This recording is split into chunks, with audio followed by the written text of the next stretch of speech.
আমরা আজকের আলোচনায় ইনশাআল্লাহ যে ওয়াসিলা কি জিনিস, তার অর্থ কি, এবং কোন প্রকারের ওয়াসিলা আমাদের জন্য জায়েজ এবং কোন প্রকারের ওয়াসিলা জায়েজ নয়, এটা আমরা জানার চেষ্টা করব। বুঝতে পারলেন? তো সর্বপ্রথম আমরা জানার চেষ্টা করি যে ওয়াসিলার অর্থ কি, ওয়াসিলা কাকে বলে। তো এই ওয়াসিলার ব্যাপারে উলামায়ে কেরামগণ বলেছেন যে ওয়াসিলা বলা হয় কোনো জিনিস পর্যন্ত পৌঁছানো, যে জিনিস দ্বারা উদ্দেশ্য পর্যন্ত পৌঁছানো হয় তাকে কি বলা হয়? ওয়াসিলা। কুল্লু মা ইউসালু ইলাল মাকসুদ, উদ্দেশ্য পর্যন্ত যেটা পৌঁছায় সেটাকে কি বলা হয়? ওয়াসিলা। যেমন আপনি ছাদে যাবেন, তো ছাদে যাওয়ার জন্য কি মাধ্যম রয়েছে? সিঁড়ি, তাই না? তো এটা একটা ছাদে যাওয়ার জন্য ওয়াসিলা, ছাদে যাওয়ার জন্য ওয়াসিলা। এর সংক্ষিপ্ত অর্থ এটা বুঝতে পারেন। বাকি ওলামাগণ এর আরো অর্থ বর্ণনা করেছেন। মূল এটাই আসবে, শাব্দিক এর অর্থ কি? এর অর্থ হচ্ছে যে কোনো জিনিস দ্বারা উদ্দেশ্য পর্যন্ত পৌঁছানো, উদ্দেশ্য পর্যন্ত পৌঁছানো। বুঝতে পারলেন? তো এটাকে ওয়াসিলা বলা হয়। আর ওলামাগণ আরো এটা ব্যাখ্যা করেছেন যে শরীয়তে ইসলামিয়াতে ওয়াসিলা বলতে যে আমল দ্বারা আল্লাহর নৈকট্য লাভ করা হয়। কি লাভ করা হয়? আল্লাহর নৈকট্য লাভ করা হয়, তাকে ওয়াসিলা বলা হয়। তাকে কি বলা হয়? এমন আমল, যে আমল দ্বারা আল্লাহ তাআলাকে সন্তুষ্ট করা হয়, যে আমল দ্বারা আল্লাহ তাআলাকে সন্তুষ্ট করা হয় তাকে ওয়াসিলা বলা হয়। বুঝতে পারলেন? তো এই ওয়াসিলা বেশিরভাগ ব্যবহার হয় কিসে? মানুষ ব্যবহার করে দোয়াতে। তো দোয়াতে ওয়াসিলা নেওয়ার অর্থ কি?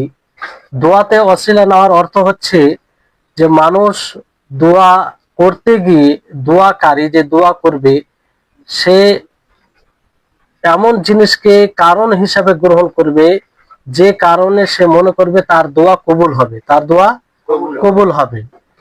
বুঝতে পারলেন? আর এই ওয়াসিলা, যে কারণে আমাদের দোয়া কবুল হবে, এই কারণ একমাত্র কোরআন হাদিস থেকেই জানা যাবে, অন্য কোথা থেকে জানা যাবে না। বুঝতে পারলেন? তো এই হচ্ছে ওয়াসিলা। তো মূল কথা হচ্ছে ওয়াসিলা মানে শরীয়তে যেটা ওয়াসিলার অর্থ বলা হয় সেটা হচ্ছে যে আমল দ্বারা আল্লাহ তাআলার নৈকট্য লাভ করা হয়। হ্যাঁ, যে সৎকর্ম দ্বারা আল্লাহ তাআলার নৈকট্য লাভ করা হয় সেটাই হচ্ছে ওয়াসিলা। বুঝতে পারলেন?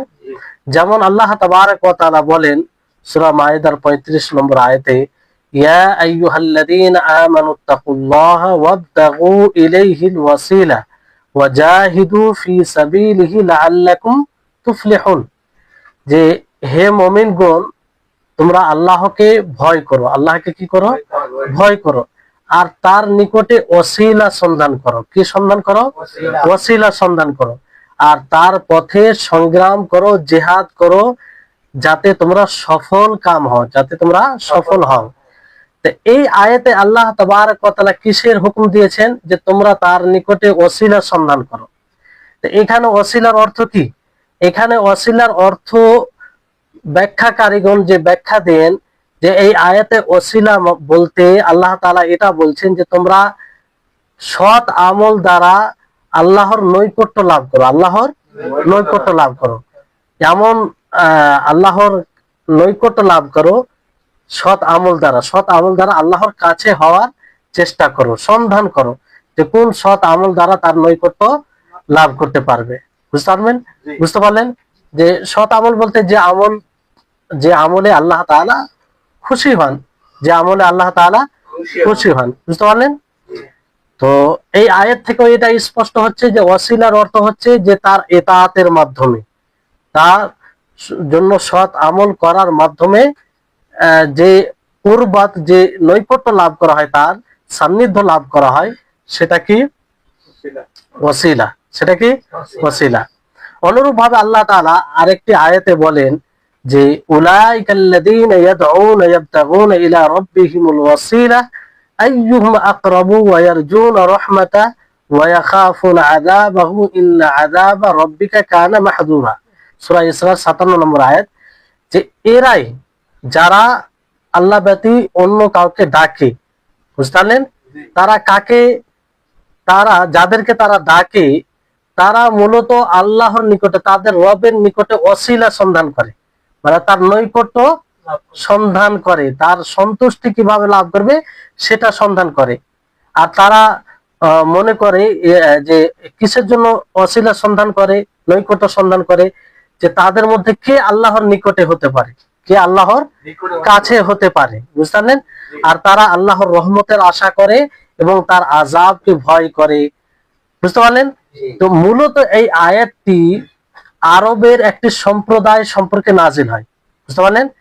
যে সম্প্রদায় জিনদের, কিছু জিনের কি করত, পূজা করত, কিছু জিনের পূজা করত। যে জিনদের পূজা করতো তারা, সেই জিনরা কিন্তু ইসলাম গ্রহণ করে। কি গ্রহণ করে? ইসলাম গ্রহণ করে। ফলে তারা আল্লাহর নৈকট্য লাভ করে বিভিন্ন আমল দ্বারা, সৎ আমল দ্বারা চেষ্টা করে। আর তারা আল্লাহর আযাবকে ভয় করে এবং আল্লাহর রহমতের আশা করে। তো আল্লাহ তাআলা তাদেরকে বলছেন যে তোমরা যাদেরকে স্মরণ করছো, যাদেরকে তোমরা ডাকছো, তারা নিজেরাই তো আল্লাহর সান্নিধ্য লাভ করার চেষ্টা করে, আল্লাহর রহমতের আশা করে, আল্লাহর আযাবকে ভয় করে। তো তোমরা এখনো তাদের ইবাদত করো, বুঝলেন? এই সম্পর্কে আল্লাহ তাআলা এই মানে তাদের ব্যাপারে আয়াতটি আল্লাহ তাআলা নাজিল করেন। তো তারা যদি আল্লাহর সান্নিধ্য লাভ করে কিংবা আল্লাহর রহমতের আশা করে, তোমরা কেন তাদেরকে ডাক দেবে? তারা যাদেরকে ডাক দেয়, যাদের ইবাদত করে, তার ইবাদত তোমরাও করবে, বুঝলেন? কথা বুঝতে পারছেন এই আয়াতটি কেন নাজিল হয়েছে? তো মূলত এই আয়াত থেকে এটা স্পষ্ট হচ্ছে যে এখানে ওসিলার অর্থ কি নেওয়া হয়েছে। আয়াতে কি বলা হয়েছে? যে ইয়াবতাগুনা ইলা রাব্বিহিমুল ওয়াসিলা, ইয়াবতাগুনা ইলা রাব্বিহিমুল ওয়াসিলা, যে তারা তাদের রবের নিকটে ওয়াসিলা সন্ধান করে, মানে কি? নৈকট্য, তাদের আল্লাহ তাআলার সান্নিধ্য, ইতাআতের মাধ্যমে, তার অনুসরণ করার মাধ্যমে, তাকে খুশি করার জন্য যে আমলগুলো করা হয় সেগুলো করার মাধ্যমে। তাহলে এখানে ওয়াসিলা কি কি অর্থে এসেছে? মাধ্যম, মানে সৎ আমল করার মাধ্যমে, বুঝতে পারলেন? শরীয়ত অনুযায়ী জীবন গড়ে তোলার মাধ্যমে, বুঝতে পারলেন? তো সৎ আমল কখন আমাদের সৎ আমল হবে, যে কোনো আমল সৎ আমলে গণ্য কখন হবে? যখন আমাদের আমলে দুটি বিষয় পাওয়া যাবে। কয়টি বিষয় পাওয়া যাবে? দুটি বিষয়। একটি হচ্ছে ইখলাস, কি বললাম? ইখলাস। অর্থাৎ আপনি যখন এক আল্লাহর জন্য আমল করবেন, কার জন্য আমল করবেন? এক আল্লাহর জন্য আমল করবেন। আর দ্বিতীয় হচ্ছে রাসূল সাল্লাল্লাহু আলাইহি সাল্লামের পদ্ধতি অনুযায়ী। দ্বিতীয় কি বললাম? রাসূল সাল্লাল্লাহু আলাইহি সাল্লামের পদ্ধতি অনুযায়ী ইবাদত করা।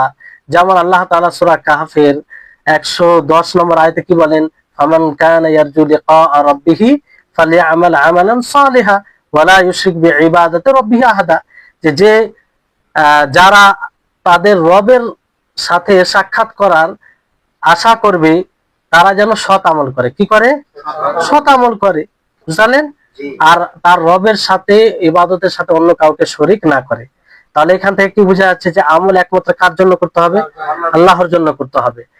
আর দ্বিতীয় যেটা শর্ত, যে রাসূল সাল্লাল্লাহু আলাইহি সাল্লামের পদ্ধতি অনুযায়ী ইবাদত করতে হবে। আপনারা বারবার এই হাদিস শুনে থাকেন, মান আমিলা আমালান লাইসা আলাইহি আমরুনা ফাহুয়া রাদ্দুন। যে যদি কোনো ব্যক্তি এমন আমল করে যে আমল শরীয়তে নেই, আল্লাহ নবীর বিধানে নেই, শরীয়তে নেই, সেটা কি? প্রত্যাখ্যাত, সেটা গ্রহণযোগ্য নয়, বুঝতে পারলেন? তো এই হচ্ছে বিষয়। তাহলে এই সৎ আমলকে আমরা ওয়াসিলা মনে করতে পারি। কাকে ওয়াসিলা মনে করতে পারি? সৎ আমলকে ওয়াসিলা মনে করতে পারি, বুঝতে পারলেন? এই জন্য ইমাম আলবানী রাহিমাহুল্লাহ তিনি বলেন যে অনেক যারা জ্ঞানের দাবি করে, নিজেকে জ্ঞানী মনে করে, তারা এই যে উপরে দুটি আয়াত বলা হলো না, পূর্বে দুটি আয়াত বলা হলো, আল্লাহ তাআলা এক আয়াতে ওয়াসিলা সন্ধান করার আদেশ দেন, আর এক আয়াতে বলেন যে তোমরা যাদেরকে ডাকো তারা তো আল্লাহর নিকটে ওয়াসিলা সন্ধান করে, মানে তার নৈকট্য লাভ করার চেষ্টা করে। হ্যাঁ, তো এই দুটি আয়াত থেকে যারা বিদআতপন্থী, যারা নিজেকে বিদ্বান মনে করে, তারা দলিল উপস্থাপন করে যে এখানে আল্লাহ তাআলা ওসিলা সন্ধান করার আদেশ দিয়েছেন। ওসিলা মানে কি? কাউকে মাধ্যম বানানো, কাউকে মাধ্যম বানানো, কারো মাধ্যম বানিয়ে দোয়া করা, কারো মাধ্যম বানিয়ে দোয়া করা। তো এই দুটি আয়াতকে সামনে রেখে তারা বলে যে কোনো ব্যক্তির সম্মান খ্যাতির ওসিলা নিয়ে আমরা দোয়া করতে পারি, নবীর খ্যাতি সম্মানের ওসিলায় আমরা দোয়া করতে পারি। অথচ এই আয়াতের ব্যাখ্যায় কোন সালাফে সালেহিনদের মধ্যে কেউ বলেনি, কোন ব্যাখ্যা প্রখ্যাত যে মুফাসসিরিনগণ রয়েছেন তারা কেউ এই ব্যাখ্যা দেয়নি। বুঝতে পারলেন? তো এই হচ্ছে। এবার আসুন আমরা জানার চেষ্টা করি যে ওসিলার অর্থ তো জেনে গেলেন, হ্যাঁ, শাব্দিক অর্থ যে যে জিনিস দ্বারা আপনি উদ্দেশ্য পর্যন্ত পৌঁছাবেন সেটা হচ্ছে ওসিলা, সেটা কি ওসিলা।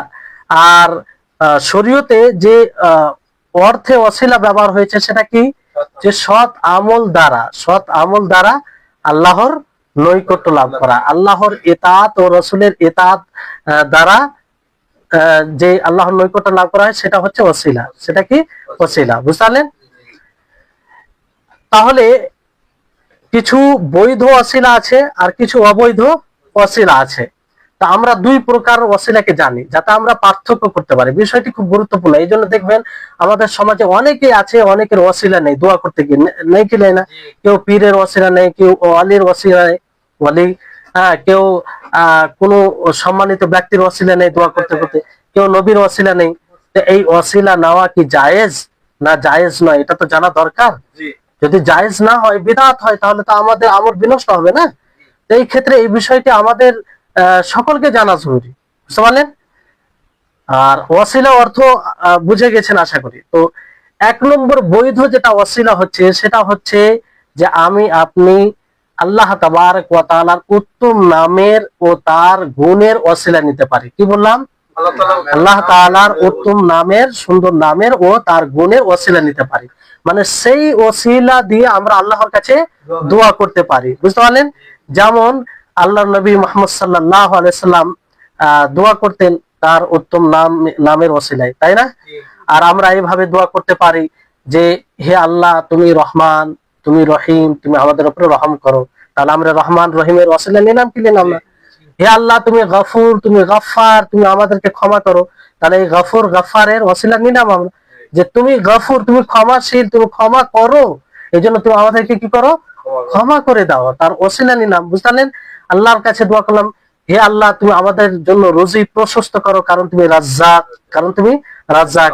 আপনি দোয়া করতে পারেন যে হে আল্লাহ তুমি আমার গুনাহকে গোপনে রাখো, কারণ তুমি সিত্তির, তুমি আপনি আবৃত্তকারী। বুঝলেন? এইভাবে আল্লাহর নামের ওসিলা নিয়ে আপনি দোয়া করতে পারেন, কিংবা আল্লাহ তাবারক ওয়া তাআলার গুণের ওসিলায় দোয়া করতে পারেন, সিফাতের ওসিলায়। বুঝতে পারলেন?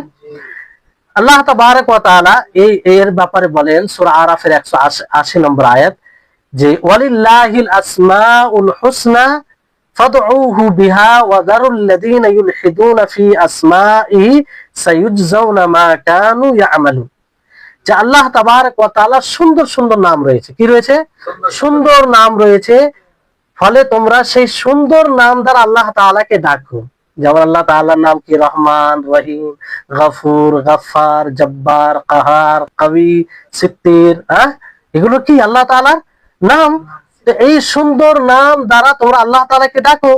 ওয়াদারুল লাযিনা ইউলহিদুন, আর যারা আল্লাহর নামে বিকৃতি ঘটায়, তাদেরকে ছাড়ো, যারা আল্লাহর নামে বিকৃতি ঘটায়, সাইয়ুজজাউনা মা কানু ইয়ামালুন, তারা যা করে তার বদলা তাদেরকে দেওয়া হবে। বুঝতে পারছেন? তাহলে এই আয়াতে আল্লাহ তাআলা আদেশ কি দেন? ফাদউহু বিহা, যে তোমরা সেই আল্লাহর নাম দিয়ে আল্লাহকে ডাকো।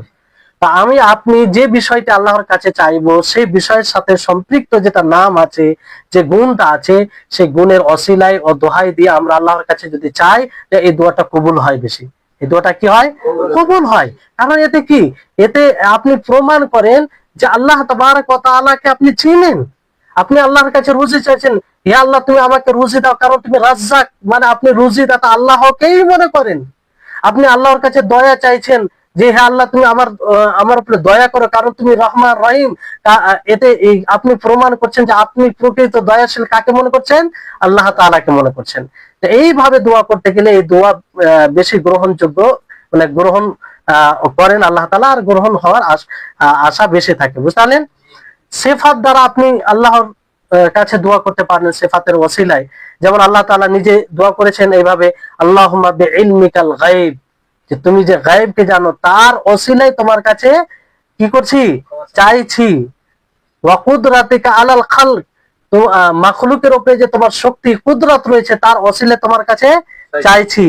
হ্যাঁ, আহিনি মা আলিমতুল হায়াতা মা আলিমতাল হায়াতা খায়রান লি, যে আমাকে জীবিত করো যদি তুমি জানো আমার জন্য জীবন কল্যাণকর হয়। কি হয়? কল্যাণকর হয়। তো আল্লাহ তাআলা যে জানে, এর দোহাই দিয়ে আল্লাহর কাছে আল্লাহ নবী আল্লাহর কাছে দোয়া করেছেন, বুঝতে পারলেন? তো তার গুণের ওসিলায় আপনি আল্লাহর কাছে চাইতে পারেন। তো এটা হচ্ছে বৈধ ওসিলা, শরীয়ত সম্মত ওসিলা, বুঝতে পারছেন? তাহলে এটি স্পষ্ট আপনাদের নিকটে, তাই না? এই জন্য আপনি যে কোনো নবীর দোয়া দেখবেন এই বিষয়টি পাবেন যে তারা আল্লাহর নামের ওসিলায় আল্লাহর কাছে চেয়েছেন, তাই না? তারপরে দ্বিতীয় হচ্ছে যে সৎ আমলের ওসিলায় আপনি আল্লাহর কাছে দোয়া করবেন। সৎ আমলের ওসিলায়, এটা হচ্ছে বৈধ ওসিলা। এটা কি? বৈধ ওসিলা। যেমন আপনি নিজের ইমানের ওসিলায়, আপনি যে আল্লাহর উপরে ঈমান রেখেছেন, রাসূলের উপরে ঈমান এনেছেন, এর ওসিলায় আল্লাহর কাছে চাইতে পারেন যে হে আল্লাহ, আমি তোমার উপরে যে প্রকৃত ঈমান এনেছি তার ওসিলায়, রাসূলের উপরে ঈমান এনেছি তার ওসিলায় তোমার কাছে ক্ষমা চাইছি, তোমার কাছে রুজি চাইছি, বুঝতে পারলেন? তো এইভাবে আপনি দোয়া করতে পারেন। এইভাবে কি করতে পারেন? দোয়া করতে পারেন। তো যেমন আপনি সৎ আমল, বাবা মায়ের সাথে সদাচরণ করেন, বাবা মায়ের সাথে কি করেন? সদাচরণ করেন, ভালো আচরণ করেন। তো তার ওসিলায় আল্লাহর কাছে চাইতে পারেন যে হে আল্লাহ, আমি যদি নিজের পিতা মাতার সাথে সদাচরণ করে থাকি, ভালো ব্যবহার করে থাকি, তাহলে তুমি আমাকে এই নেয়ামত দাও, কিংবা আমাকে মুসিবত থেকে উদ্ধার করো। তো এইভাবে ওসিলা নিয়ে আল্লাহর কাছে দোয়া করতে পারেন। যে কোনো সৎ আমল নিয়ে আপনি সলাত আদায় করেন, সেই সলাতের ওসিলায় আল্লাহর কাছে দোয়া করতে পারেন, বুঝতে পারলেন? যেমন কোরআনের একাধিক আয়াত রয়েছে এরকম, যে যেমন সূরা আল ইমরানের 16 নম্বর আয়াতে আল্লাহ তাআলা বলেন, আল্লাযীনা ইয়াকুলুনা রাব্বানা ইন্নানা আমান্না ফাগফির লানা যুনুবানা ওয়া কিনা আযাবান নার, যে যারা বলে হে আমাদের প্রতিপালক, হে আমাদের প্রতিপালক, ইন্নানা আমান্না, আমরা তোমার উপরে ঈমান এনেছি, ফাগফির লানা, ফলে আমাদেরকে তুমি মাফ করে দাও, আমাদের গুনাহকে মাফ করে দাও, ওয়া কিনা আযাবান নার, আর জাহান্নামের আযাব থেকে আমাদেরকে বাঁচাও। তাহলে দেখেন, আল্লাহর কাছে ক্ষমা চাওয়ার পূর্বে আল্লাহ তাআলাকে কি বলা হচ্ছে? যে ইন্নানা আমান্না, আমরা তোমার উপরে ঈমান এনেছি। তো ঈমানের ওসিলা নেওয়া হলো না? ঈমানের ওসিলা নেওয়া হলো।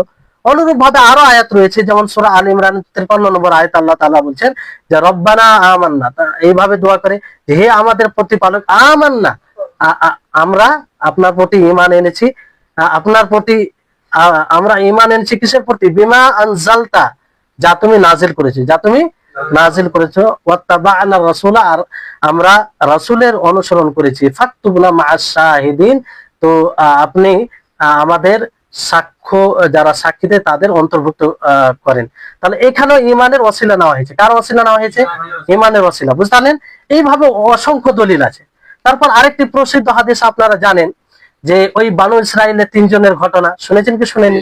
যে তারা যাচ্ছিল, হঠাৎ করে একটি গর্তে, মানে তারা নিজেকে মুসিবত থেকে বাঁচাবার জন্য গর্তে মানে আশ্রয় নেই, সেই গর্তে একটা বড় পাথর এসে চাপা দিয়ে দেয়, বুঝলেন? তো সকলেই নিজের নিজের সৎ আমলের ওসিলে আল্লাহর কাছে দোয়া করলেন। একজন ব্যক্তি কি বললেন? আল্লাহ তাআলার কাছে এইভাবে দোয়া করলেন যে হে আল্লাহ, আমি আমার পিতা মাতার সাথে, তাদের সাথে সদাচরণ করেছি, ভালো আচরণ করেছি, তাদের খিদমত করেছি, এটা যদি তোমার জন্য করে থাকি তাহলে আমাদেরকে এই মুসিবত থেকে উদ্ধার করো। তাহলে কিসের ওসিলা নিয়েছে তারা এখানে? সৎ আমলের। অনুরূপ ভাবে একজন ওসিলা নিল যে হে আল্লাহ, আমি আমার কাকাতো বোনের সাথে ব্যভিচার করার পুরো সুযোগ পেয়েছিলাম, হ্যাঁ, কোনো বাধা বিপত্তি ছিল না, কিন্তু তোমাকে স্মরণ করে আমি সেটা বর্জন করেছি। যদি এটা তোমাকে খুশি করার জন্য করে থাকি তাহলে তুমি আমাদেরকে কি করো? মুসিবত থেকে উদ্ধার করো। তারপরে আরেকজন কি দোয়া করেছিল? আমানতের খুব খেয়াল রাখতো। তো সে বলে যে এটা যদি তোমার জন্য করে থাকি তাহলে তুমি আমাদেরকে মুসিবত থেকে উদ্ধার করো। আল্লাহ তাআলা তাদের 3 জনকেই মুসিবত থেকে উদ্ধার করেছিলেন, কি করেননি? এটা সুস্পষ্ট দলিল। তো সৎ আমল দ্বারা আমরা আল্লাহর কাছে আল্লাহর কাছে দোয়া করতে পারি, এর ওসিলা নেই, বৈধ ওসিলা। তো বড় দুঃখের সাথে বলতে হয় যেগুলো প্রমাণিত তার ওসিলা নি না, মানুষ জানে না যে সৎ আমলের ওসিলায় আল্লাহর কাছে চাওয়া যায়। না তো কি নবীর ইজ্জতের ওসিলা নিয়ে, নবীর খ্যাতি প্রভাবের ওসিলা নিয়ে, নবীর মাকামের ওসিলা নিয়ে, যেগুলো যেগুলো মানে বিদআত, যেগুলো কি বিদআত, বুঝতে পারলেন? তো এই হচ্ছে বিষয়। তো এরকম ভাবে আরো আপনি কোরআন ও হাদিসে দলিল পেয়ে যাবেন, বুঝতে পারলেন? আর সৎ আমল তখনই সেটা হবে যখন আপনি আল্লাহর জন্য করে থাকবেন আর রাসূল সাল্লাল্লাহু আলাইহি সাল্লামের পদ্ধতি অনুযায়ী করে থাকবেন, বুঝতে পারলেন? 3 নম্বর বৈধ ওসিলা হচ্ছে যে আপনি আল্লাহর কাছে মানে আল্লাহর কাছে দোয়া করতে গিয়ে কোন সৎ মানুষের দুয়ার ওসিলা নেবেন, কোন সৎ মানুষের দুয়ার ওসিলা নেবেন তার জীবদ্দশায়, তার জীবদ্দশায়, তার মানে জীবিত কোন সৎ মানুষের দুয়ার ওসিলা নিতে পারেন, বুঝলেন? এর দলিল কি? এর দলিল আছে, যেমন যখন অনাবৃষ্টি হতো নবী সাল্লাল্লাহু আলাইহি সাল্লামের যুগে, তখন সাহাবীরা এসে আল্লাহ নবীকে বলতেন না যে আপনি দোয়া করেন আমাদের জন্য? তো আল্লাহ নবী দোয়া করতেন, বৃষ্টি বর্ষণ হতো, তাই না? আপনারা প্রসিদ্ধ হাদিস শুনেছেন যে একবার নবী করিম মুহাম্মদ সাল্লাল্লাহু আলাইহি সাল্লামের জামানায় দুর্ভিক্ষ হয়, অনাবৃষ্টি হয়। তো নবী সাল্লাল্লাহু আলাইহি ওয়াসাল্লাম খুতবা দিচ্ছিলেন, এই মতো অবস্থায় একজন সাহাবীকে বলেন যে হে আল্লাহ নবী, আমাদের মাল সম্পত্তি সব ধ্বংস হয়ে গেল, আমাদের পরিবার ক্ষুধার্ত, আপনি আল্লাহর কাছে দোয়া করুন, বৃষ্টি বর্ষণ। আল্লাহ নবী দোয়া করলেন, সাথে সাথে বৃষ্টি বর্ষণ হলো, বুঝতে পারলেন? এরকম হাদিস রয়েছে। তাহলে এখান থেকে কি বোঝা যাচ্ছে যে কোন সৎ মানুষের দুয়ার ওসিলা নেওয়া যাবে তার জীবদ্দশায়, তার জীবদ্দশায়। এটা কেন বলছি? যে আল্লাহর নবীকে দোয়ার কথা বলতেন তিনি যতদিন বেঁচে ছিলেন, কিন্তু নবী সাল্লাল্লাহু আলাইহি সাল্লাম তিনি যখন দুনিয়া থেকে চলে গেলেন, তারপরে কোন সাহাবীকে আল্লাহর কাছে দোয়া করতে গিয়ে এই বলে দোয়া করেছেন যে তোমার নবীর ওসিলা তোমার কাছে দোয়া করছি, এরকম কোন আমল আপনি পাবেন না, কোন সাহাবী থেকে এটা প্রমাণিত আপনি পাবেন না, বুঝতে পারলেন? তাহলে জীবদ্দশায়। এর দলিল আরেকটা হচ্ছে যে এটা তো একটা দলিল যে ওমর ফারুক রাদিয়াল্লাহু তাআলা আনহু তিনি বলছেন যে যখন অনাবৃষ্টি হতো তো নবী সাল্লাল্লাহু আলাইহি সাল্লামের জামানায় নবীর দুয়ার ওসিলা নিতাম আমরা, কিন্তু নবী সাল্লাল্লাহু আলাইহি সাল্লাম যখন দুনিয়া থেকে চলে গেলেন কার ওসিলা নিতাম? নবীর চাচা আব্বাস রাদিয়াল্লাহু তাআলা আনহুর ওসিলা নেওয়া হতো। তো তিনিও জীবিত ছিলেন। এবার এখানে একটা সূক্ষ্ম বিষয় আপনাদেরকে বলি, যদি মৃত সৎ মানুষের ওসিলা নেওয়া জায়েজ হতো, তো ওমর রাদিয়াল্লাহু তাআলা আনহু তিনি এই কথা কেন বলতেন যে আমরা নবীর চলে যাওয়ার পর তার চাচার ওসিলা, দোয়ার ওসিলা নিয়েছি? কারণ সবচেয়ে উত্তম ব্যক্তি কে? মুহাম্মদ সাল্লাল্লাহু আলাইহি ওয়াসাল্লাম। যদি এটা জায়েজ হতো তো তিনারা সরাসরি নবীর ওসিলা নিতেন, এটা নিতেন কি নিতেন না? কিন্তু নেইনি, তার মানে কি যে জায়েজ নয়, মারা গেছে, দুনিয়া থেকে চলে গেছে, মানে আর দুনিয়ার সাথে কোনো সম্পর্ক নেই, বুঝতে পারলেন? তারপর আব্বাস রাদিয়াল্লাহু তাআলা আনহু যে দুয়ার ওসিলা নিতেন, কারণ তিনি সৎ ছিলেন। কি ছিলেন? সৎ ছিলেন। তিনি যখন মারা গেলেন, তারপরে কি এমন কোন সাহাবীর কোন আমল থেকে এটা প্রমাণিত আছে যে আব্বাস রাদিয়াল্লাহু তাআলা আনহুর মৃত্যুর পরে কোন সাহাবী তার দুয়ার ওসিলা নিয়েছেন? কোনো প্রমাণ পাবেন না, কোনো প্রমাণ পাবেন না, বুঝতে পারলেন? দুয়ার ওসিলা নেওয়া মানে কি? এখানে ভুল বুঝে মানুষ এরপর এই দলিলটাকেই নিজের পক্ষে মানে উপস্থাপন করে, বুঝতে পারলেন? যে এখানে তো নাতা ওয়াসালু আছে যে আমরা ওসিলা নিয়েছি, তো এটা তো প্রমাণ। তো দুয়ার ওসিলা নেওয়া মানে নবী করিম মুহাম্মদ সাল্লাল্লাহু আলাইহি সাল্লামের দুয়ার ওসিলা নিয়েছেন মানে আল্লাহ নবী যখন জীবিত ছিলেন তাকে তারা এসে বলতো যে আল্লাহ নবী আমরা অনাবৃষ্টিতে রয়েছি, আমরা অসুবিধায় রয়েছি, আপনি আমাদের জন্য আল্লাহর নিকটে দোয়া করুন, কারণ আপনি সবচেয়ে আল্লাহর কাছের বান্দা, বুঝতে পারলেন? তো এই ক্ষেত্রে এটাকে ওয়াসিলা, এই ওয়াসিলা এখানে এই অর্থে, বুঝতে পারলেন? কথা বুঝতে পারছেন?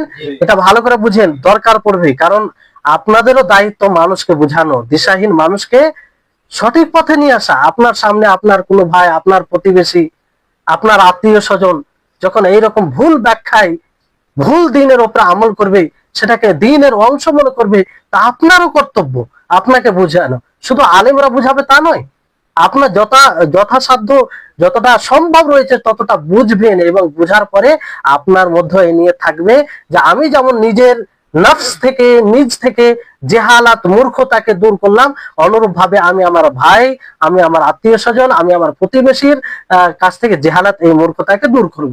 বুঝতে পারলেন? এই হচ্ছে ইলমের ফায়দা। হ্যাঁ, এই নিয়েতে শুনবেন, জ্ঞান অর্জন করবেন, তাহলে বারাকা আসবে। তো বিষয়টি এখানে এইভাবে বুঝাবার চেষ্টা করবেন যে এখানে নবীর দুয়ার ওসিলা না মানে এই অর্থে, আব্বাস রাদিয়াল্লাহু তাআলা আনহুর দুয়ার ওসিলা না মানে এই অর্থে। আর কোন মৃত ব্যক্তির সৎ, কোন মৃত ব্যক্তির দোয়ার ওয়াসিলা নেওয়া যাবে না। কেন নেওয়া যাবে না? কারণ সাহাবায়ে কেরাম এরকম আমল করেনি। যদি এটা জায়েজ হতো তো সাহাবায়ে কেরাম সর্বপ্রথম নবী করিম মুহাম্মদ সাল্লাল্লাহু আলাইহি সাল্লামের ওসিলায় দোয়া করতেন। বুঝলেন? এটা এরকম আপনি কোথাও কোনো আমল দেখতে পাবেন না, কোথাও কোনো আমল দেখতে পাবেন না। বুঝলেন? তাহলে এই হচ্ছে বিষয়। অনেকেই দেখবেন যে নবী করিম মুহাম্মদ সাল্লাল্লাহু আলাইহি সাল্লামের সম্মানের ওসিলায় দোয়া করে। হ্যাঁ, যে তোমার নবীর ওসিলায় তোমার কাছে দোয়া করছি যে আমাদের তুমি ক্ষমা করো। এটা কি? এটা বিদআত। এটা কি? বিদআত। কারণ এই ওসিলা, আপনি দোয়াটি হচ্ছে একটি অন্যতম ইবাদত। দোয়া কি? অন্যতম ইবাদত। তো দোয়ার মধ্যে আপনি কোন ওসিলা বানাবেন, আর সেটা যদি কোরআন হাদিসে প্রমাণিত না হয়, তাহলে এটা কি হলো? মান আহাদাসা ফি আমরিনা হাদা মা লাইসা মিনহু ফাহুয়া রাদ্দুন, এর অন্তর্ভুক্ত হলো কি হলো না? যে আমার শরীয়তে এমন কোন বিষয় তৈরি করলো যেটা আমার শরীয়তে নেই, নব আমল, সেটা কি? প্রত্যাখ্যাত, সেটা গ্রহণযোগ্য নয়। বুঝতে পারলেন? তাহলে এই যে তিনটি ওসিলা, তিনটি বৈধ ওসিলা মনে থাকবে? মনে থাকবে তো? প্রথমে কি বললাম? আল্লাহ তাআলার নাম ও তার গুণের ওসিলায় দোয়া করা। বুঝতে পারলেন? দ্বিতীয় কি বললাম? সৎ আমলের ওসিলায় দোয়া করা। তৃতীয় কি বললাম? যে জীবিত কোন সৎ মানুষের দোয়ার ওসিলা নেওয়া। তো এই দোয়ার ওসিলা নেওয়া, বুঝতে পেরেছেন এর অর্থ? বুঝাতে পারবেন? হ্যাঁ, ইনশাআল্লাহ, আশা করি বুঝাতে পারবেন।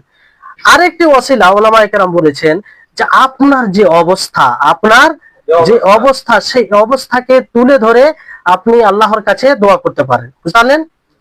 আপনার যে অবস্থা, সেই অবস্থাকে তুলে ধরে আল্লাহর কাছে, তার ওসিলায় আপনি আল্লাহর কাছে দোয়া করতে পারেন। যেমন মূসা আলাইহিস সালাম, তিনি কিভাবে আল্লাহর কাছে দোয়া করেছিলেন? তিনি বলেন, রব্বি ইন্নী লিমা আনজালতা ইলাইয়া মিন খাইরিন ফাকির। যে হে আমার প্রতিপালক, হে আমার রব, তুমি আমার উপরে যা কল্যাণ নাজিল করেছো তার আমি ভিখারি, তার আমি মুখাপেক্ষী, তাছাড়া আমি চলতে পারবো না। এই যে তিনি নিজের অবস্থার ওসিলা নিয়ে আল্লাহর কাছে দোয়া করেছিলেন, তাই না? এইভাবে আপনি দোয়া করতে পারেন। আপনি কোনো বিপদে আছেন, কোনো নেয়ামত পেয়েছেন, তো এই নেয়ামতের এই অবস্থার দোহাই দিয়ে, মানে ওসিলায় আল্লাহর কাছে চাইতে পারেন যে হে আল্লাহ, তুমি আমাকে সুস্থ দিয়েছো, তুমি আমাকে সুস্থতা দিয়েছো, এই সুস্থতার ভিখারি আমি। এই সুস্থতা না দিলে আমি অনেক বড় নেয়ামত থেকে বঞ্চিত হয়ে যেতাম, এটা তোমারই তৌফিকে। তো এটার ওসিলা নিয়ে আপনি আল্লাহর কাছে দোয়া করতে পারেন। বুঝতে পারলেন? তাহলে এই হচ্ছে, আপনি এইভাবে বৈধ ওসিলা যেগুলো আছে সেগুলো ওসিলা আপনি অবলম্বন করুন না। এর বিপরীত আপনি এমন এমন ওসিলা নিচ্ছেন যেটা শরীয়তে নেই, কোন পীরের ওসিলা, কোন খাজা, কোন কি কার ওসিলা, জাতার ওসিলা, কোন মাখলুকের দোয়া ওসিলা কেন নিবেন? এটা কি প্রমাণিত আছে? তারপরে আসুন যে দ্বিতীয় যেটা হচ্ছে যে অবৈধ ওসিলা। কি বললাম? অবৈধ ওসিলা। অবৈধ ওসিলার ক্ষেত্রে দুটি অবৈধ ওসিলা বলা হয়। কয়টি? দুটি। এক তো যেটা শরীয়তে সুস্পষ্ট ভাবে বাতিল করেছেন, শরীয়তে সুস্পষ্ট ভাবে যে ওসিলাকে বাতিল বলেছেন। কি বলেছেন? যেমন মুশরিকিনরা তাদের দেব দেবীর ওসিলা নিত, তাই না? তারা কি বলতো যে আমরা তো ইবাদত এদের করছি যে এরা যাতে আল্লাহর নিকটে করে দেয়, আল্লাহর নিকটে করে দেয়। এটা ওসিলা ছিল না তাদের? এই ওসিলা শিরক। এই ওসিলা কি? এরকম ভাবে যে কেউ বর্তমান সময়ে যারা ওসিলা নেই, নিজের পীরদের, ওলিদের, মৃত ব্যক্তিদের, বুঝলেন? তো মূলত এই এই মানে শ্রেণীর মধ্যে শিরক করে। কবরে গিয়ে, কবরে শায়িত ব্যক্তি যে আছে তার ওসিলা নেই, আর বলে যে তাদেরকে সেখানে গিয়ে সাজদা করে, সেখানে গিয়ে মানত করে, সেখানে গিয়ে আরো অন্য তাদের নামে প্রাণী জবাই করে। তাদেরকে জিজ্ঞাসা করবেন যে আপনারা কেন এগুলো করছেন? আমরা তো এদের সেবা করছি, কি বলে, এদের সেবা করছি, আর এরা তো সৎ বান্দা, আল্লাহর ওয়ালি, তো আমরা তো গুনাহগার, আল্লাহকে কিভাবে সরাসরি বলবো? তো এদেরকে সন্তুষ্ট করছি যারা, যাতে এরা আমাদেরকে আল্লাহর নিকটে করে দেয়, সুপারিশ করে, বুঝলেন? ঠিক মুশরিকিনদের মতো ধারণা। তো এটা এইখানে যে তারা ওসিলা এইভাবে বানালো, এটা কি? এটা শিরক। এই শিরক করাতে তারা ইসলাম থেকে খারিজ হয়ে যাবে, কি হবে? ইসলাম থেকে বের হয়ে যাবে। তো সতর্ক হবেন, এগুলো সমাজে পাওয়া যায়, বিশেষ করে যেখানে এই ধরনের মানুষ আছে, সেই জায়গায় আপনাকে নিজে সতর্ক হতে হবে। ভাইদেরকে, আপনার আত্মীয় স্বজনকে কৌশলে বুঝাতে হবে, এটা আপনার দায়িত্ব। এটা মনে করবেন না যে আমি আমল করে নিলাম বাস হয়ে গেল, না, এটা যথেষ্ট নয়, এটা সবচেয়ে বড় বিপদ। যেমন আপনার সামনে কেউ যদি আগুনে পড়ে, আপনার সামনে দেখছেন যে ওপর 10 তলা বিল্ডিং থেকে কিছু পড়ে যাবে, আর পড়তে গেলে সে শেষ হয়ে যাবে, তা আপনার মানবিক দিক দিয়ে কি উচিত হবে? মানবিক দিয়েও এটা উচিত হবে যে তাকে বাঁচানো, তাকে সতর্ক করা, তাকে সরিয়ে দেওয়া।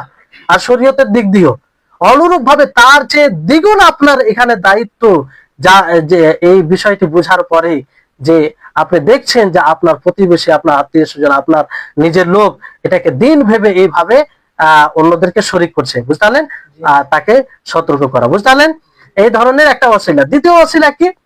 যে ওসিলার ব্যাপারে শরীয়ত একদম চুপ্পি অবলম্বন করেছে। চুপ্পি মানে শরীয়তে কিছু নেই, মানে এটা করতে হবে এটাও নাই, আর করতে হবে না এটাও নাই। তো এই ধরনের ওসিলা, এটা কি? হারাম। এটা কি? হারাম। কারণ দোয়া করছেন মানে কি? দোয়াটি ইবাদত, আর দোয়ার সাথে সম্পৃক্ত যা থাকবে সেটি কি? প্রমাণিত হবে। কারণ ইবাদত কিসের উপরে নির্ভর করে? কিসের উপরে নির্ভর করে? দলিলের উপরে। দলিল ব্যতীত আপনি কোনো ইবাদত করতে পারেন না। তো আপনি দোয়াতে অন্য কোনো কিছুকে ওসিলা বানাতে পারেন না, যাকে শরীয়ত ওসিলা বানায়নি, বুঝলেন? যেমন আপনি দোয়া করছেন যে আমি নবীর ওসিলায় তোমার কাছে দোয়া করছি, এইভাবে দোয়া করা জায়েজ না। এখানে একটা সংশয়, এটা আপনাদের কাজে আসবে, এই জন্য বলছি যে অনেকেই বলে যে তারা সৎ লোক, তাদের মাকাম আল্লাহর নিকটে খুব উঁচু। যেমন নবী সাল্লাল্লাহু আলাইহি সাল্লামের ব্যাপারে বলে যে নবী সাল্লাল্লাহু আলাইহি সাল্লাম দুনিয়াতে সম্মানিত ছিল, আখিরাতেও তিনি সম্মানিত, তাই না? এইভাবে বলে কিনা যে এত তিনি মাকামে মাহমুদ তিনাকে দান করা হবে, আর দুনিয়া তো সৈয়দুল আম্বিয়া, আফজালুল আম্বিয়া, তো তিনি আমাদের জন্য সুপারিশ করবে, এই জন্য তার ওসিলা নেই, তার মাকামের ওসিলা দিয়ে দোয়া করে। তো বিষয়টি হচ্ছে, কারো যদি আল্লাহর নিকটে মর্যাদা থাকে, তো সেই মর্যাদা তার সাথে সম্পৃক্ত না, সেই মর্যাদা আমাদের সাথে সম্পৃক্ত। আমি যদি সৎ আমল করে, ভালো আমল করে আল্লাহর প্রিয় বান্দা হতে পারি, যে এই যে প্রিয়তা, এই যে আল্লাহর ভালোবাসা, এটা আমার সাথে সম্পৃক্ত। কার সাথে সম্পৃক্ত? আমার সাথে সম্পৃক্ত। না এই ভালোবাসা আল্লাহ যে আমাকে, আমি যদি সৎ আমল করি, সৎ আমল করার কারণে আল্লাহ যদি আমাকে ভালোবাসে, আল্লাহর নিকটে আমার মর্যাদা, মানে আল্লাহ বিশেষ মর্যাদা দেয়, তাহলে এই বিষয়টা কার সাথে সম্পৃক্ত? আমার সাথে, না আপনার সাথে? আপনার সাথে কেন সম্পৃক্ত হবে? তো কারো মাকাম মর্যাদা মানে এটা নয় যে তাকে মাধ্যম বানাতে হবে, কারণ এটা তার বিষয়। এটা কার বিষয়? তার বিষয়, বুঝতে পারলেন? তাহলে এই বিষয়টি বুঝতে গেলে কেউ কাউকে অসিলা দোয়াতে অন্য কাউকে অসিলা বানাবে না। এই জন্য নবী সাল্লাল্লাহু আলাইহি সাল্লাম আমাদের পূর্ণ ঈমান, পরিপূর্ণ ঈমান, যে তিনি সর্বসম্মানিত ব্যক্তি মাখলুকের মধ্যে, তাই না? তারপরে তিনাকে অসিলা বানানো যাবে? যাবে না, তিনাকে অসিলা বানানো যাবে না, কারণ এটা কোরআন হাদিস থেকে প্রমাণিত নয়। আর এই নবী সাল্লাল্লাহু আলাইহি সাল্লাম ওয়াসিলাতে কেউ দোয়া করে, এটা হারাম। এখন তো মানুষ সরাসরি ওয়াসিলা নয়, ডাইরেক্ট মানে আল্লাহর জায়গায় বসিয়ে দিচ্ছে, তাই না? যেমন গাউসে আজম, মানে সবচেয়ে বড় সাহায্যকারী, তাকে সরাসরি ডাক দেয়, ইয়া গাউস আগিসনি, যে তাকে সরাসরি ডাক দিয়ে বলে যে আমার তুমি সহযোগিতা করো, আমাকে বিপদ থেকে উদ্ধার করো। তা সে যার ক্ষতি করার ইচ্ছা করবে, সে ক্ষতি থেকে কেউ বাধা দিতে পারবে না। এই ধরনের আমাদের মুসলিম সমাজের মধ্যে রয়েছে যারা নিজেকে মুসলিম দাবি করে, যেই জিনিসগুলোকে ইসলাম উৎখাত করার জন্য, ইসলাম একদম সেটাকে মিটিয়ে দেওয়ার জন্য এসেছে, সেটাকেই মানুষ দিন ভেবে বসে আছে। কত বড় দুঃখের বিষয় নয়? আজকে আপনি তাদেরকে বুঝাতে যান, তাদেরকে যখন বুঝাবেন, তারা বলবে দেখো দেখো এই ব্যক্তি বেদিন হয়ে গেছে, না? বলবে কি বলবে না? আপনি পরীক্ষা করে দেখেন যে ওই সমাজে গিয়ে তাদেরকে বুঝাবেন, তারা আপনাকে কাফের, ইহুদি, দালাল, যত কিছু লকব উপনাম সবকিছু আপনাকে দিয়ে দেবে। ঠিক স্মরণ করুন নবী সাল্লাল্লাহু আলাইহি সাল্লামের জমানাকে, যখন নবী সাল্লাল্লাহু আলাইহি সাল্লাম দাওয়াত শুরু করেন, তখন আল্লাহ নবীকে মক্কার মুশরিক কাফেররা কি বলেছে, যে দেখো দেখো বেদিন হয়ে গেছে, সে পাগল হয়ে গেছে, বুঝতে পারলেন, এই ধরনের কথা বলেছিল। সেম আজকেও বেশি দূর যেতে হবে না, সেই নবীর জীবনীকে বোঝার জন্য আজকে আপনি দাওয়াত দিয়ে দেখেন, আপনাকে ইসলাম থেকে খারিজ না করে দেয় তো কি বলেছি, আপনাকে ইহুদি দালাল না বানিয়ে দেয় তো কি বলেছি, আপনাকে সরাসরি ইহুদি বানিয়ে দিবে, বুঝতে পারলেন। তো এই বিষয়টি আমাদের সকলকে বুঝতে হবে। ওয়াসিলা এটা গুরুত্বপূর্ণ একটা আকীদার অংশ, যে বিষয় সম্পর্কে আমাদেরকে সুস্পষ্ট ধারণা রাখতে হবে, বুঝতে পারলেন। আল্লাহ নবীও দেখেন, আল্লাহ নবী দোয়া করেছেন, কিভাবে দোয়া করেছেন, যে আল্লাহুম্মা ইন্নী আসআলুকা তুকা ওয়াল হুদা ওয়াল আফাফা ওয়াল গানিয়্যা, হ্যাঁ, এইভাবে আল্লাহ নবী দোয়া করেছেন। তো আল্লাহ নবী কোথায় কোনো মাধ্যমের কথা বলেছেন? কোনো মাধ্যমের কথা বলেনি। তারপরে কোরআন মাজিদে অনেক দোয়া আছে না, রব্বানা লা তুজিগ কুলুবানা বা'দা ইদ হাদাইতানা ওয়া হাব লানা মিন লাদুনকা রাহমা ইন্নাকা আনতাল ওয়াহাব, যে হে আমাদের প্রতিপালক, তুমি আমাদেরকে হেদায়েত দেওয়ার পরে আমাদের হৃদয়কে বক্র করে দিও না, হ্যাঁ, আর তুমি আমাদেরকে রহমত দাও, কারণ তুমি দেনওয়ালা, কারণ তুমি কি দেনে প্রদানকারী তুমি। রব্বানা আতিনা ফিদ দুনিয়া হাসানা ওয়া ফিল আখিরাতি হাসানাতাও ওয়া কিনা আযাবান্নার, যে হে আল্লাহ তুমি দুনিয়া ও আখিরাত উভয় কালে আমাদেরকে কল্যাণ দাও। তো কোনো মাধ্যম আছে? কোনো মাধ্যম নেই। এইভাবে অসংখ্য আপনি দলিল পেয়ে যাবেন। কোনো কিছুর মাধ্যমের কথা আল্লাহ নবীর থেকে যদি প্রমাণ থাকতো তা আমরাও আমল করতাম, তাই না? আমাদের উদ্দেশ্য হচ্ছে আখিরাত, উদ্দেশ্য হচ্ছে জান্নাত যাওয়া, আল্লাহ তাআলা সন্তুষ্টি লাভ করা। যদি কোরআন হাদিসে প্রমাণিত থাকে তো অবশ্যই আমরা আমল করব, বুঝলেন।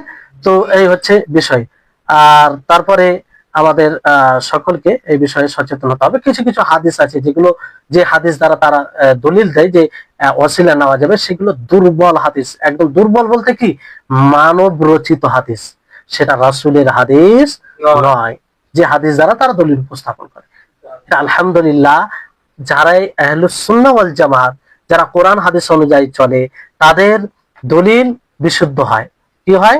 বিশুদ্ধ হয়, কোরআন হাদিস অনুযায়ী। কিন্তু এর পরিপন্থী যারা আছে, তাদের দলিল দেখবেন হয় যায়ীফ হবে, একদম দুর্বল, যেটা আমলের কোনো যোগ্যই নয়, হয় না হয় কি হবে, যে মানব রচিত, সেটা আসলে রাসূলের হাদিসই নয়, রাসূলের হাদিসই নয়, কিন্তু রাসূলের দিকে সম্পৃক্ত করে হাদিস বলে সমাজে ছড়িয়ে দিয়েছে, বুঝলেন। তো এই হচ্ছে বিষয়। তার উদাহরণ অনেক আছে, যাই হোক উদাহরণ দিলাম না। এক কথাই আপনারা জানেন যে এই বিষয়ে যতগুলো দলিল উপস্থাপন করা হয়, যে দুটি আয়াত তারা উপস্থাপন করে তার তো ব্যাখ্যা আপনাদেরকে শুরুতেই দিলাম, যে আল্লাহ আয়াতে ওয়াসিলা মানে এই ওয়াসিলা নয় যে অর্থে তারা নেই, বুঝলেন। ওয়াসিলা বলতে কি, আল্লাহ তাবারক ওয়া তাআলার ইতাআত, আল্লাহ তাআলার অনুসরণ, হ্যাঁ, আল্লাহ তাআলার নৈকট্য লাভ করা। নৈকট্য কিসের মাধ্যমে? তার অনুসরণ অনুগত্য করে, সৎ আমল করে, তাই না? তো এই দুটি আয়াত, তাহলে এখান থেকে তারা তাদের খণ্ডন হয়ে যাচ্ছে। বাকি যেগুলো হাদিস থেকে তারা দলিল উপস্থাপন করে, সেটা কি যায়ীফ না হয় মওযু, বুঝলেন, মানে মানব রচিত। আর যে নবী সাল্লাল্লাহু আলাইহি সাল্লামের দোয়াকে ওসিলা বানাতেন, এটার অর্থ তারা ভুল ব্যাখ্যা দেয়, সেটাও আপনাদেরকে বললাম। যে এখানে ওসিলা বলতে কি, যে আল্লাহ নবীর দোয়াকে ওসিলা বানাতো, মানে আল্লাহ নবীকে তারা বলতো যে হে আল্লাহ নবী, আমরা অনাবৃষ্টিতে রয়েছি, বিপদে রয়েছে, আপনি আল্লাহর কাছে দোয়া করেন বৃষ্টি বর্ষণের জন্য। আল্লাহ নবী দোয়া করতেন জীবিত অবস্থায়। কি অবস্থায়? জীবিত অবস্থায়। ওনার চলে যাওয়ার পরে কার কাছে যেতেন? আব্বাস, হ্যাঁ, আব্বাস রাদিয়াল্লাহু তাআলা আনহু, বুঝলেন। তো এই হচ্ছে বিষয়। আপনাদেরকে এই সংক্ষিপ্ত সময়ে এই সম্পর্কে একটু ধারণা দিতে চাইলাম। আশা করি আপনারা বুঝেছেন। আমি আপনাদেরকে আবারও বলছি যে এই বিষয়গুলো প্রয়োজন পড়লে আবারও বোঝার চেষ্টা করবেন, নিজে ক্লিয়ার হবেন, হ্যাঁ, ভালোভাবে স্পষ্ট ধারণা অর্জন করবেন। আর আপনার উপরে দায়িত্ব হচ্ছে, বড় দায়িত্ব, যে অন্যদেরকে বুঝাবেন, আপনার বন্ধু বান্ধবকে আপনার মতো করে বুঝাবেন। শুধু আলেমরাই করবে তা নয়, আপনারও কর্তব্য, আপনারও চিন্তা চেতনা দরদি হতে হবে আপনার ভাইকে নিয়ে। শুধু আলেমরাই উম্মত নিয়ে ভাববে তা নয়, আপনাকেও চিন্তিত হতে হবে আপনার ভাইকে নিয়ে, আপনার প্রতিবেশীকে নিয়ে, আপনার সমাজকে নিয়ে। কারণ আপনি জানেন যে আমার প্রতিবেশী এগুলো করে, আমার সমাজ এগুলো করে, আমার পার্শ্ববর্তী লোক এরকম করে। তো এইখানে চুপ থাকলে হবে না, আপনাকে প্ল্যান বানাতে হবে, ছক করতে হবে যে কিভাবে তাদেরকে এই হক বার্তা তাদের নিকটে পৌঁছে দেব। বুঝতে পারলেন? আল্লাহ তাআলা যেন আমাদের সকলকে এর প্রতি আমল করার তৌফিক দান করেন। ওয়া আখির দাওয়ানা আনিল হামদুলিল্লাহি রাব্বিল আলামিন। আসসালামু আলাইকুম ওয়া রাহমাতুল্লাহি ওয়া বারাকাতুহু।